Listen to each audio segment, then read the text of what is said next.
Well, back away from the ice cream truck. There's not enough room for two. This is a good one, and that is the message that one ice cream truck driver is sending to another ice cream truck driver in North Carolina. The Mr. Dingaling truck had only been around for a week before Snow Cone Joe threatened him. And this isn't the first time Snow Cone Joe has been accused of this either. Police would say he would follow Mr. Dingaling through the town, blaring jingles and taking away customers by yelling, "Free ice cream."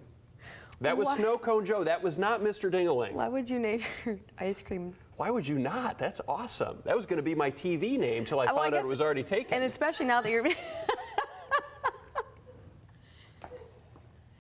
Tim Dingaling. You've noticed names of people on television don't exactly seem real sometimes.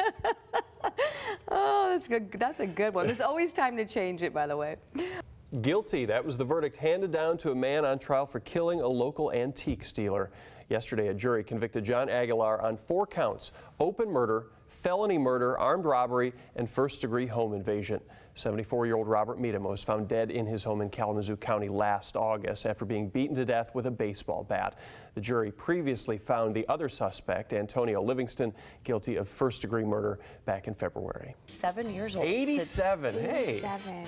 Sam the Butcher is still after her, too.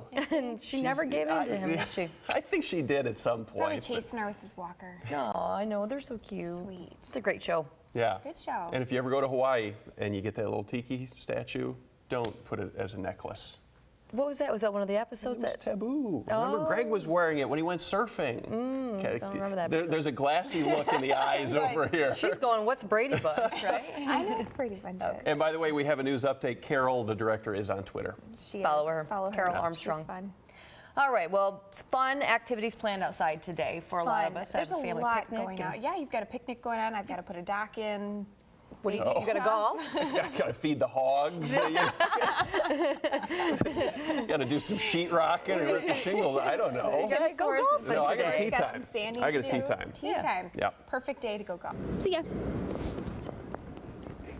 I'm guessing she did. I like heard that. footsteps I there. We didn't see it, though. Well, a neighborhood in Wayland keeping an eye out for anything suspicious after a bunch of car thefts and break-ins. During a 4-day span, people in the Wayland area have reported 6 different stolen cars and a dozen other car break-ins to police.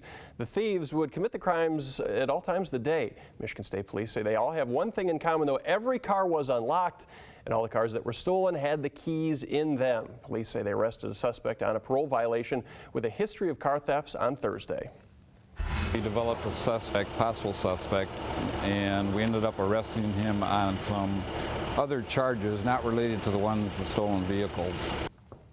Good news, police have recovered all of the stolen vehicles, and one victim told us they saw a couple of different thieves working together. Police are still looking into that situation. Driving too fast and alcohol may have played a role in a crash that killed 2 people and critically injured 2 others near Battle Creek. It happened around 6:30 Saturday morning on Meacham Road in Bedford Township. The Township Fire Chief says 4 people were in a car that went out of control while going around a curve. The car hit 2 trees before coming to a stop with everyone pinned inside. Alex Hansen and an unidentified woman behind the wheel were killed and died at the scene. Justin Green and another female passenger were injured, leaving their friends in shock. They're always outgoing and always wanting to do stuff outdoors, ride dirt bikes, go disc golfing, do whatever. He loves to cook. Those 2 victims were airlifted to Bronson Hospital. They are in critical condition. We do have a bit of breaking news for you. We have just learned the names of the 2 women who were part of that deadly crash on Meacham Road yesterday in Battle Creek. The driver was 22-year-old Cynthia Eckhart. She died in the crash, along with 23-year-old Alex Hansen. 2 others were injured. They were 19-year-old Jesse Finch of Hastings and 23-year-old Justin Green. The Township Fire Chief says all 4 were in a car that was going too fast and went out of control while going around a curve. It hit 2 trees before coming to a stop with everyone pinned inside. New this morning, a police chase ends with a car driving into a house in Spring Lake. It happened just after midnight in the 14,000 block of State Road. That's near 144th Street. Police say the 27-year-old driver took off from a traffic stop, lost control of their vehicle, and left the road. The car hit 3 others before slamming into the house. There were people inside the house, but nobody was injured. The driver was taken to Hackley Hospital with minor injuries. Now, there were some power lines that were knocked down in the area, but no major reports of outages and no word yet on any possible charges for the driver.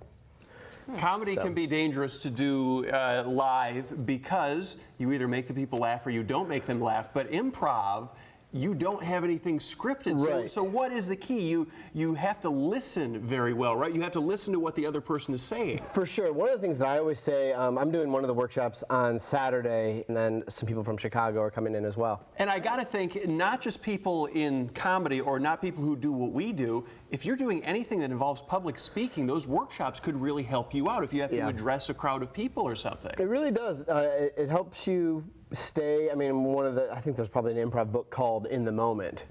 Breaking now, one person is in the hospital and a suspect is on the run after an overnight shooting in Grand Rapids. It happened just before 2 this morning on Flat Street. Police say a man was shot in the arm and the leg and was taken to the hospital with non-life-threatening injuries. The suspect shot the victim, according to police, with a silver handgun. Police have been trying to track that person down but haven't had any luck yet. The reason for the shooting, not clear at this time. It's been 7 weeks since a mother from Grand Rapids went missing, and now her family is finally getting some answers. Latrice Mace's boyfriend is expected in court later today to be charged with her murder. Fox 17's Nicole DiDonato joins us live with new developments. Nicole. 17 News. Thank you, Nicole. From the ground to the air, the community is not giving up hope that they will find Jessica Herringa. And now pilots at the Muskegon County Airport are doing what they can to help. Doug Perdue is a flight instructor at Executive Air Transport, and he says they've been keeping a close eye on anything suspicious, looking for any signs of that silver minivan. Perdue says it's a civic duty every time they take off that a pilot should help when they can, especially when things hit close to home. Fox 17 also spoke to a woman who shares a special bond with Jessica Herringa. Jessica Holmes was abducted in 2004 while studying abroad in the Dominican Republic. She says the kidnapping still haunts her, and she can only imagine what happened in the night Jessica Herringa disappeared. Holmes says when she was abducted, she said a prayer and stayed calm, convincing her abductors that her friend, who was having an asthma attack, was going to die if they didn't let the two go. 9 years later, she's now engaged in an advocate against violence for women. She has a message for the Herringa family. Don't give up hope. That, to me, I think that she's still alive and she just needs you to be there for her and trying to find her. Chief Shaw of the Norton Shores Police Department reminds everyone, always be aware of your surroundings, take extra precautions to ensure your safety. One person is dead and another is recovering this morning after a car and motorcycle crash. It happened last night at White Lake Road and Carmen in Blue Lake Township. We are told there were 2 people on the motorcycle and that neither of them were wearing helmets. This morning, the man who died has been identified as Christopher Davis. His passenger, who survived, has non-life-threatening injuries. An 11-year-old girl in the car was also taken to the hospital but is expected to be okay.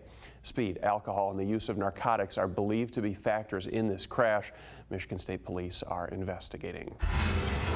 Residents at the Plaza Towers in Grand Rapids might be able to move back in today. Lights and power have been restored to most areas of the building, with the exception of a few places in the basement, which is still off limits because of ongoing work. Yesterday, management did a generator test and water test, and now they're waiting on the city of Grand Rapids to sign off on them. So the building that had to be evacuated after flooding could get a temporary occupancy permit. When we get the results of those tests, we'll let you know. Governor Snyder has declared a state of disaster in our area after the severe flooding that hit West Michigan. This impacts 19 different counties, including Kent, Berry, Ionia, and Muskegon. Those are the areas most affected by the recent heavy rains that pulled West Michigan out of a drought and ended up raising water levels on Lake Michigan. Now, this is a state declaration that means all possible resources are provided to help with relief. The governor has also asked the Federal Emergency Management Agency, or FEMA, to join state and local officials to assess all the damage done to homes, businesses, and other structures during the storms and during the flooding. Those teams will be visiting the counties later this week, which could lead to a federal declaration. Officials are asking anyone who had damage to their home to report it to their local emergency management agency. And a busy day for leaders in Grand Rapids who will once again take up a number of familiar items. At this morning's board meeting of the Downtown Development Authority, they'll hear a presentation on the final Arena South Vision Plan. Last month, some artist renderings were released showing what the district might look like in the future. The hope is to grow businesses, make it easier to get from one place to another, and implement some green initiatives. Other highlights of this morning's meeting will include the restoration of the Blue Bridge and the streetscape approaching the new downtown market. We'll have more of your top stories coming up later on, but first let's head back to Mike, Sarah, and John live in the middle of 8th Street in Holland, where tulip time is blooming. Good morning, Mike and Sarah. The Allegan County Sheriff's Office say they received 4 calls of attempted suicide in just one night earlier this week. All those people were okay, which is the good news. But the bad news is that this kind of thing is becoming more common. We took a look at the Allegan County numbers and found that in 2011, there were 169 suicides or suicide attempts. Similar stats in 2012 with 154. And unfortunately, it seems to be trending in the wrong direction this year with 68 cases, and it's only early May. So why is this happening? One thought is that Allegan is a large rural county and people feel socially isolated. There's still a lot of stigma towards people that have an admission of any kind of a psychiatric disability. A lot of people feel that calling an agency like Community Mental Health means that somehow they're deficient in some way, shape, or form, and that's absolutely positively not true. Allegan County has created a suicide prevention coalition that meets regularly to discuss this problem, and the sheriff is asking everyone, listen to your loved ones to know when they might be in some trouble. There is help available 24 hours a day, 7 days a week. Just call Community Mental Health in Allegan, 1-800-795-6617. Live in the studio, Tim Doty, Fox 17 News. Mike and Sarah, it was late last week when the family of Latrice Mays told us that police were conducting a murder investigation, but we hadn't gotten too many details about that investigation until yesterday, the day Jaleel Hoskins, Mays' boyfriend, was charged with her murder. Grand Rapids police say they believe Latrice Mays was killed by Hoskins, who then placed her body in a dumpster. Now, when that dumpster is picked up, it's taken to an incinerator and emptied. Since that disappearance, the dumpster has been emptied twice. GRPD Chief Kevin Belk says because of that, investigators don't think they will ever find any trace of the mother of 5. Now, Mays' family is left wondering how her boyfriend could attend prayer vigils for her when, according to police, he's the one responsible for her disappearance.